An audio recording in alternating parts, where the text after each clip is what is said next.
Bienvenue dans Big Boss. Au menu du jour, des légumes, des fruits et des tas de produits bio, puisque nous recevons la fondatrice d'e-Farms, Muriel Bernard. Bienvenue.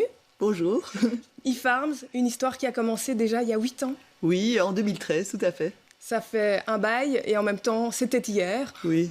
Oui, et ça a beaucoup changé en quelques années, donc chaque 6 mois ça change, donc c'est différent, quoi. On va en parler bien sûr tout au long de cette émission. Et puis vous n'êtes pas seul en plateau, puisqu'il y a également Maxime Paquet qui est avec nous. Bienvenue. Merci. Vous êtes le nouveau responsable du service entreprise de l'Eco. Alors j'imagine qu'une société, une start-up comme e-Farms, c'est évidemment un sujet qui vous intéresse. Effectivement, Muriel Bernard. Avant e-Farms, vous avez travaillé pendant 12 ans environ pour des grosses boîtes multinationales. On peut citer les produits Gillette, Mobistar. Qu'est-ce que vous retenez? S'il y a une chose que vous retenez de ces expériences et que vous appliquez peut-être encore aujourd'hui au quotidien de la direction d'e-Farms, ce serait quoi? Oh, je dirais, j'ai fait beaucoup de marketing dans ces sociétés-là, donc c'est une approche marketing, une approche client et une façon de communiquer. Allez, on va tester ça tout au long de cette émission, ce sera votre défi. Pour faire plus ample connaissance, on a une petite séquence traditionnelle qui s'appelle Dans le bureau du boss. Mais il faut savoir, e-Farms a déménagé il y a peu dans un tout nouvel entrepôt à Anderlecht. Et donc votre bureau, il est encore un petit peu nu. Alors, on a trouvé une autre astuce pour en savoir plus sur vous. On a demandé à Dominique et Mila, respectivement, votre époux et votre fille de 12 ans, de nous éclairer un peu. On regarde et on en parle juste après. Ah oui, ok. Je n'ai pas proprement parlé à un moment où elle a dit je vais créer e-Farms. Elle a discuté avec Cheyenne, la cofondatrice. Elles ont eu des discussions à L2, elles ont plusieurs projets qu'elles ont présentés à la famille, enfin à moi, à des amis. Je ne crois pas qu'elle s'imaginait que ça deviendrait quelque chose d'aussi sérieux. Ça m'inspire beaucoup parce que je l'admire pour son chemin qu'elle a fait. Muriel est quelqu'un de très enthousiaste. Elle était déjà enthousiaste quand elle travaillait pour des produits qui sont peu enthousiasmants. Elle aime s'entourer de gens compétents, elle est ambitieuse. Elle prend un verre de vin et elle discute avec nous.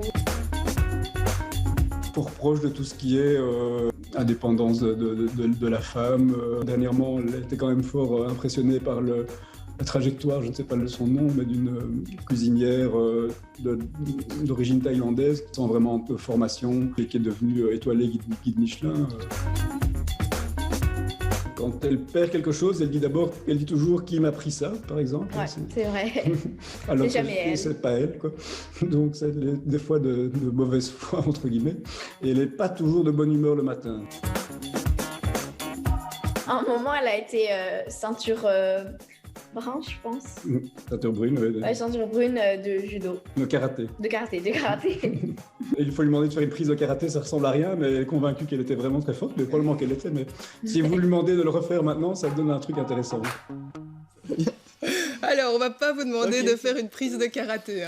On n'est pas là pour ça. Je crois qu'il y a du matériel précieux ici. Karaté, vous en faites plus maintenant? Non, je faisais ça quand j'étais adolescente, il y a un certain temps. Ce qui nous a plu aussi, c'est votre regard sur cette chef. On va la citer quand même, c'est Dokun Kapwek, qui est jeune chef de 38 ans, du meilleur resto thaïlandais du Benelux. Elle a été étoilée au Michelin. Qu'est-ce qui vous a plu dans le parcours de cette femme? Ce qui m'a plu, c'est qu'elle est venue en Belgique, elle est partie, si je me souviens bien, ça fait longtemps que j'en ai parlé à mon mari, je sais pas comment il a ressorti cette idée.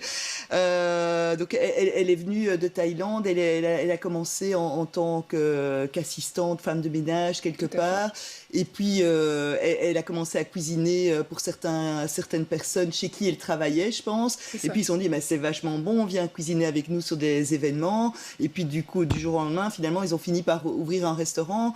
Et je trouve que c'est quelqu'un qui vraiment s'est construit par elle-même et a fait une réussite quand même impressionnante, quoi. Une femme inspirante. Une femme inspirante, tout à fait. Et puis, on parle de la cofondatrice, parce que c'est vrai qu'au départ, e-Farms, vous étiez 2 femmes. Il y avait Cheyenne Krishan qui a fondé e-Farms avec vous. Qu'est-elle devenue? Elle n'a pas tout à fait disparu. Donc, elle, au moment après quelques mois, donc on a fondé la société ensemble, et après quelques mois, elle s'est dit oui, c'est pas tout à fait pour moi de travailler jour après jour dans une société, surtout quand elle a commencé à fonctionner. Donc elle est repartie à ce moment-là travailler pour l'ONG Médecins sans frontières au Darfour pour s'occuper de la logistique. Et elle est sur des projets de ce type-là. Donc aujourd'hui, elle va lancer une nouvelle gamme de bijoux fabriqués par une tribu assez spécifique au Niger. Donc elle est dans des projets plutôt internationaux, d'ONG. Mais vous êtes resté en contact et on sent en tout cas ce qui vous a relié finalement avec IFARMS. Oui, c'est toujours une de mes meilleures, une de mes meilleures amies. Et elle est toujours administratrice. Donc on a un conseil d'administration chez IFARMS et donc elle participe au conseil d'administration. Donc elle n'est jamais très très loin. Elle n'est jamais très très loin. Donc toutes les décisions stratégiques sont prises aussi avec elle. Allez, en moins de 10 ans, vous avez quand même déménagé plusieurs fois, un signe de la croissance de votre entreprise. Et puis tellement la demande était forte, surtout pendant le confinement, on va y revenir. Eh bien nous sommes rendus dans le tout nouveau centre logistique d'IFARMS, situé à Anderlecht, c'est 2000 mètres carrés. Des images signées Frédéric Dehainaut, montage Stéphanie Mira. Dans ce hangar, ça sent bon les herbes aromatiques. Ici, on emballe du persil plat. Plus loin, c'est le basilic qui est conditionné. Nous sommes à Anderlecht, dans les coulisses d'IFARMS.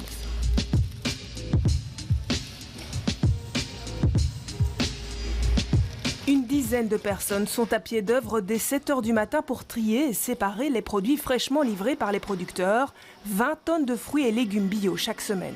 La plupart des bio, en tout cas surtout en légumes, tout est bio. Et au niveau de tous les produits secs, on est sur la plupart du temps sur du bio.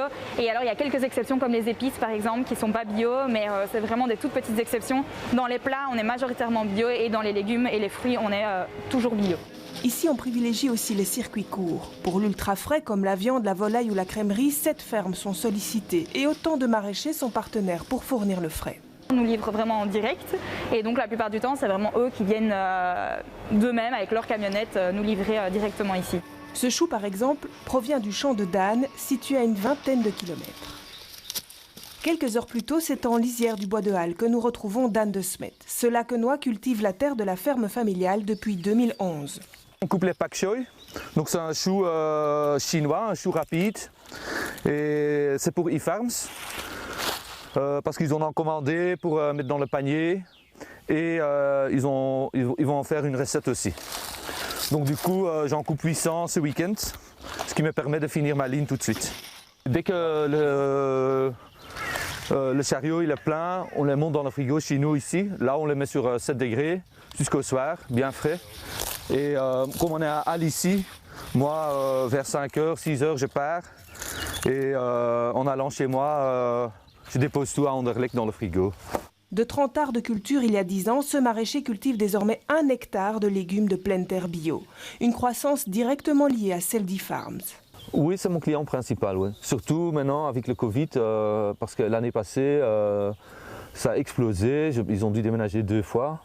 Et donc du coup, pour moi aussi, ça devenait encore plus intéressant, parce que les quantités, ça augmente. Et pour nous, c'est important, parce que si tu peux vider toute une ligne en une fois, c'est beaucoup plus pratique.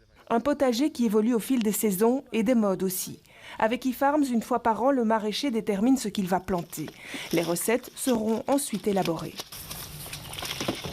C'est d'ailleurs désormais toute une équipe qui conçoit ces recettes. Cyrielle travaille sur une nouvelle fiche, au menu, une salade façon niçoise ou encore du chou-fleur croustillant.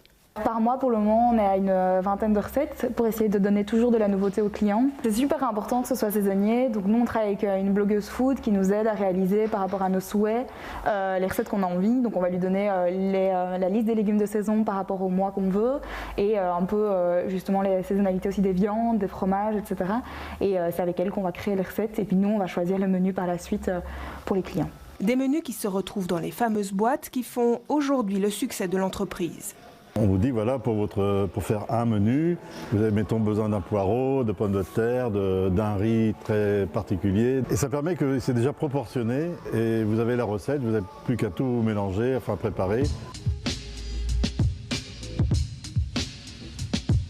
Du côté du picking, les commandes s'enchaînent. Une dizaine de personnes traitent les fiches clients. Nous sommes lundi et c'est une journée moyenne de la semaine, on va dire. Donc on est à un bon 500 commandes aujourd'hui. Une entreprise qui a quasi triplé ses résultats suite à la demande depuis la crise sanitaire. La plateforme alimentaire livre aujourd'hui près de 40 000 clients à Bruxelles et en Wallonie. Muriel Bernard, le déménagement, il était vital pour l'évolution de votre entreprise ? Oui, parce que avec le Covid, donc après 2-3 semaines, donc je dirais à la fin mars, on était tout à fait sold out. Donc de fin mars à début juin, on n'a même pas su prendre de nouveaux clients parce que on était complet tout le temps, 2 à 3 semaines à l'avance. On n'avait plus assez d'espace au sol au fait pour préparer parce que comme on travaille en flux tendu, donc on garde pas beaucoup de stock, mais les légumes doivent quand même transiter dans notre entrepôt pour être préparés, proportionnés, et on n'avait plus assez de place pour les mettre. Donc on travaillait parfois même, heureusement il faisait bon, avec quelques légumes sur le parking puisqu'ils ne savaient plus rentrer dans notre entrepôt. Donc c'était vital de changer. Donc à début juin, on avait pris temporairement un autre entrepôt mais qui était un peu plus loin. Donc on travaillait sur deux zones, 2 sites, mais là c'était un peu plus compliqué. Et donc à fin octobre, on a enfin pu déménager. Et eu de la chance aussi de pouvoir rester à Bruxelles. C'était une volonté de votre part de rester à Anderlecht. Vous auriez pu quitter la capitale parce que des zonings comme ceux-là... Oui, tout à fait. Il y a moyen effectivement de trouver sans doute même plus facilement des entrepôts en dehors de Bruxelles.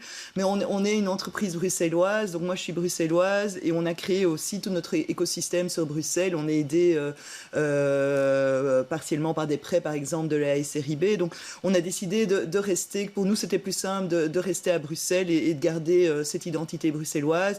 Et c'est aussi assez central au fait pour travailler et pour dispatcher des colis un peu partout en Belgique. Bruxelles, Anderlecht, c'est assez pratique, c'est tout près de tout au fait. Au niveau logistique, c'est vous aussi qui dispatchez, qui assurez le transport? Donc la plupart, quand c'est des gros producteurs, donc quand ils remplissent une camionnette, ils viennent nous livrer. S'ils ne remplissent pas une camionnette, souvent ils se mettent à 2-3 producteurs pour remplir une camionnette, ou on a des camionnettes qui descendent pour les tout petits produits comme des petits fromages, des petits bouts de viande et des choses comme ça, qui va elle chercher chez les plus petits producteurs. Et pour la livraison? Et la livraison, donc là, on a 2 livreurs e-Farms, mais la plupart, on outsource à des sociétés de livraison.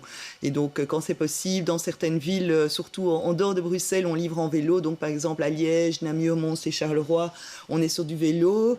À Bruxelles, on a démarré une collaboration avec Urbis, donc on a déjà 2-3 communes qui sont partiellement en vélo. Donc c'est des vélos cargo. Des vélos cargo, tout à fait. Et alors le reste, c'est des sociétés de livraison standards qui partent de chez nous, quoi. Et donc c'est un beau hub à Anderlecht. C'est pratique pour les producteurs parce qu'ils ne doivent pas tout à fait rentrer dans Bruxelles. Et c'est pratique aussi pour le last mile parce qu'en fait, la plupart de nos clients sont aussi à Bruxelles. Hein.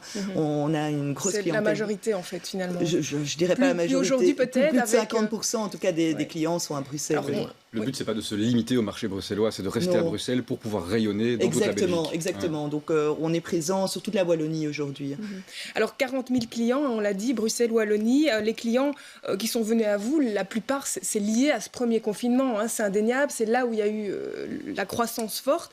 Est-ce que finalement, ces clients du confinement, ils sont restés ? Oui, on avait très peur, hein, c'est horrible à dire, au premier déconfinement au mois de juin, on se dit oh là là, qu'est-ce qui va se passer, les volumes vont tomber, et pas du tout, au fait, on a continué sur la même lancée, donc on continue à avoir une croissance, donc on va peut-être pas faire du tout x3 cette année, mais par rapport à l'année passée, mais on continue à avoir une très belle croissance, donc les clients ont été convaincus, donc on a fidélisé certains clients, et je pense aussi que globalement, les habitudes de consommation ont assez fort changé. Donc on est passé plus sur du digital, le fait d'être à la maison pour faire du télétravail, ça facilite le fait de recevoir un colis.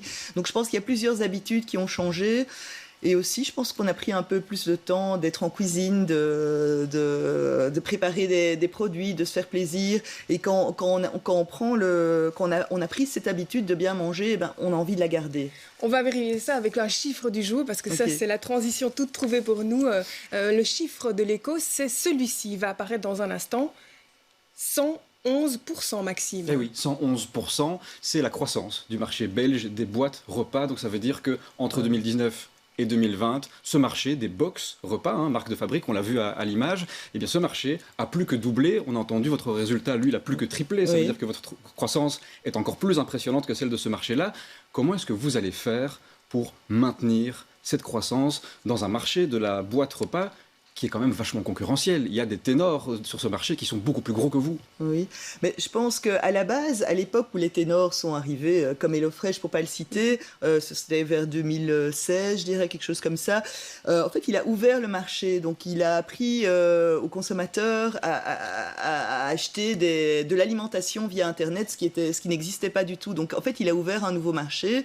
Et aujourd'hui, il touche avec sa force marketing, il a des sous qu'on n'a pas, il arrive à toucher un grand nombre de personnes.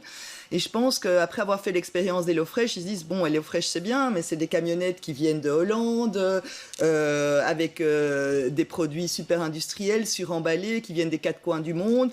J'ai envie de manger des box repas, mais j'ai envie de manger une alternative. J'ai envie de manger une box repas qui soit plus locale, qui soit sans doute bio, et où il y ait moins de déchets. Et là, ils vont trouver eFarms comme alternative. Donc, ça veut dire que votre stratégie, c'est de profiter du fait que HelloFresh a évangélisé, a convaincu des gens de procéder par boîte repas et de leur piquer des clients.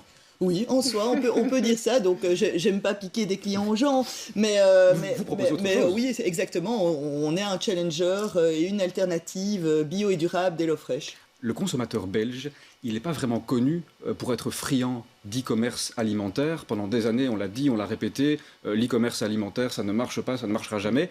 Or, on l'a vu, ça a quand même bien explosé pendant la crise. Est-ce que ce Covid a définitivement marqué un point de départ pour le commerce en ligne alimentaire ? Je pense que, comme vous le disiez, donc ce segment de e-commerce était complètement sous-développé.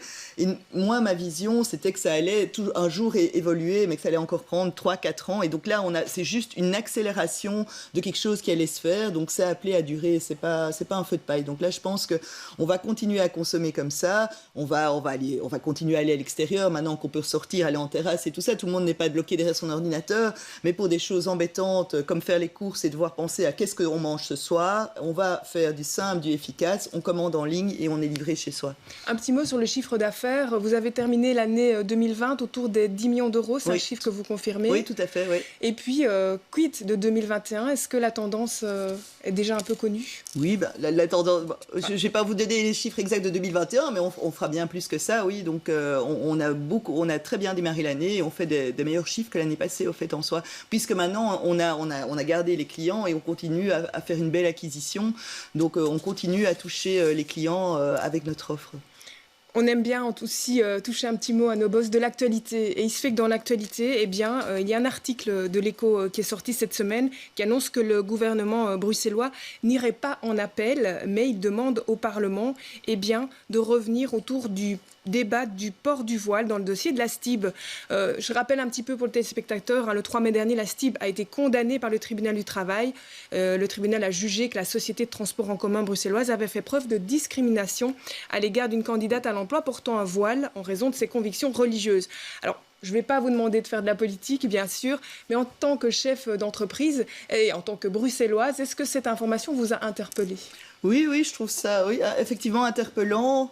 Quand on voit la diversité qu'il y a à Bruxelles, qu'il y a chez les travailleurs et même chez les usagers des transports en commun, je me demande, c'est interpellant. Donc pour moi, je trouve ça assez important d'avoir quand même une certaine liberté et une certaine inclusivité, que ce soit par rapport au genre, par rapport aux religions, et que les travailleurs d'une société représentent l'écosystème dans lequel ils sont, ici en l'occurrence Bruxelles, quoi. Quand le politique est en train de s'écharper sur des questions de diversité inclusive, exclusive, laïcité, est-ce que pour vous, il y a un vrai débat ou est-ce qu'il faut regarder autre chose, les enjeux du marché du travail, du marché de l'emploi, et on sait qu'à Bruxelles, ils sont particulièrement aigus. Oui, donc il faut sur le marché de l'emploi. Oui, est-ce que moi, j'ai pas regardé le débat des politiques, donc je sais pas si ce sont... Bon, oui. Après, quand vous engagez quelqu'un, justement, quelle est votre politique, vous, en la matière ? Donc, nous, on est tout à fait inclusifs. Donc, chez nous, il y a vraiment, je pense qu'il doit y avoir 15 ou 20 nationalités. Il y a même un tout petit peu plus de femmes que d'hommes, ce qui est assez rare dans les sociétés de mon type, surtout dans le management. Donc, je pense qu'on est un type de société qui attire aussi beaucoup les femmes. Et on a vraiment une grande mixité de types de personnes, de croyances. Oui. Vous avez engagé, vous êtes aujourd'hui à 50 personnes. Donc au niveau de l'engagement, justement, dans votre entreprise, il y a eu une croissance fulgurante.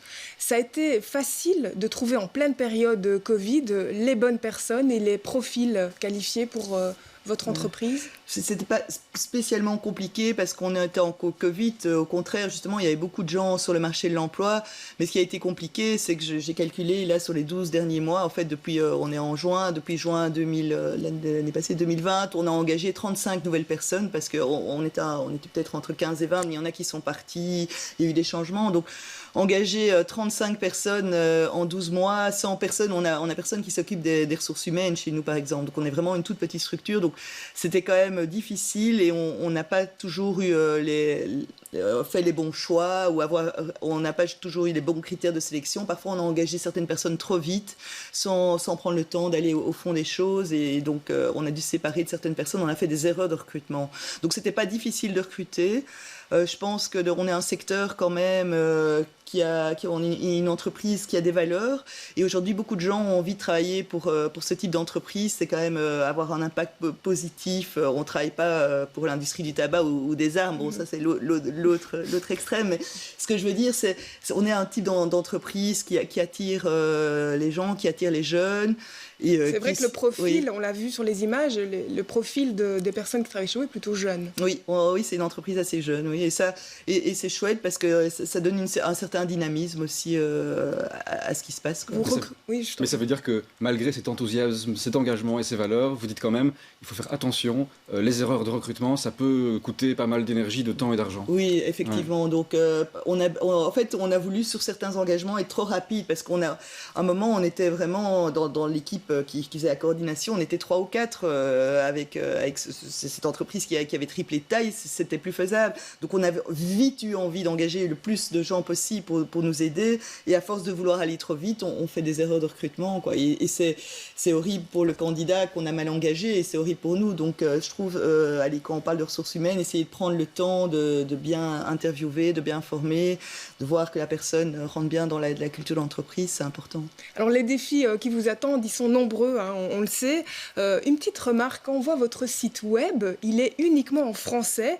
Alors en tant qu'entreprise bruxelloise, qui vous revendiquez bruxelloise, ça peut paraître un peu paradoxal que ce ne soit pas aussi en néerlandais. Oui, j'avoue. En plus, moi je me sens bruxelloise et je me sens tout à fait belge. Hein, donc, et dans nos producteurs, par exemple, il y a beaucoup de producteurs flamands. Par exemple, Dan de Smet que vous avez visité. C'est un néerlandophone de Bruxelles. Exactement. Donc, originaire de Halle. De Halle, oui. Donc, et on travaille avec du poisson en mer du Nord, des produits laitiers, de Gand. Donc on a plein de producteurs néerlandophones.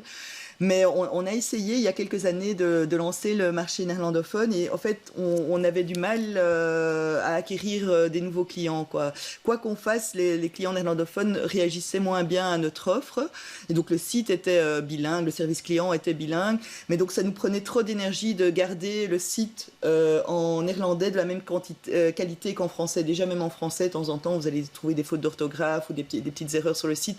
Alors quand on doit maintenir les deux langues en parallèle, et d'une qualité quand même d'un certain niveau, c'était assez difficile. Donc on a préféré le garder en français pour faciliter et vu qu'on avait quand même pas mal de demandes déjà du côté francophone, on s'est concentré d'abord sur Bruxelles et la Wallonie en tant que client et j'espère un jour qu'on retournera en Flandre et qu'on aura aussi et qu'on aura un site en flamand pour les Flamands de Bruxelles et même en anglais parce qu'il y a pas mal d'anglophones à Bruxelles. C'est clair. Donc je pense qu'il y a un potentiel pour avoir un site en 3 langues. Mais comme on est quand même une petite structure ultra agile, et on change. Ce qu'il faut savoir, c'est que nos produits, c'est pas les mêmes produits toute l'année. Donc, quand Dan, il a du chou pak choy, mais si ça tombe, le chou pak choy, il y aura des limaces et il sera fichu. Et on va devoir passer à un choura violet ou des choses comme ça. Donc, on doit être très réactif dans nos mises en ligne et dans la façon dont on communique aux clients et avoir une super réactivité en 2 ou 3 langues. C'est plus compliqué, mais j'espère y arriver. C'est un de mes objectifs en tout cas. On sent qu'il y a cette envie de ne pas se disperser dans une boîte qui est déjà en forte croissance. Oui. Est-ce que vous ne craignez pas un coup de frein à un moment donné, la réouverture des restaurants, la fin du télétravail? Est-ce que ce n'est pas 2 sérieuses menaces pour eFarms? Je pense pas que c'est des menaces, je pense que ça va sans doute un peu ralentir, mais je pense l'agrandissement et la professionnalisation qu'on a fait depuis 1 an va contrebalancer en fait ce possible ralentissement. Donc aujourd'hui, on prépare par exemple pour la rentrée un élargissement de notre gamme produit, du nombre de plats qu'on offre. Donc on essaye ce qu'on a eu comme croissance venant de l'extérieur, parce que les clients voulaient vraiment nos produits, on va l'offrir en venant de l'intérieur. Donc maintenant, on a vraiment professionnalisé l'approche produit, l'approche box repas, et on est occupé à ramasser bientôt les lauriers de toute cette professionnalisation, et on arrive sur le marché avec une offre beaucoup plus professionnelle qu'avant, qui va toucher un large public, même si ils ont encore le choix d'aller dans un supermarché, mais à leur place, vu l'offre qu'on va avoir, on a les arguments pour qu'ils restent chez nous. Muriel Bernard, merci. C'est déjà l'heure de se quitter. Merci d'avoir partagé avec nous vos défis. Maxime Paquet aussi, un Maxime de Plus de l'Écho qui nous a rejoint sur le plateau de Big Boss. J'en profite d'ailleurs pour remercier tous les journalistes de l'Écho qui sont venus à mes côtés pendant cette saison, puisque c'est la dernière de la saison, pour animer cette émission Big Boss. Merci aussi à toutes les équipes de Big Boss et de BX1 qui travaillent d'arrache-pied sur cette émission chaque mois. On se retrouve la saison prochaine avec un nouveau Big Boss. À bientôt.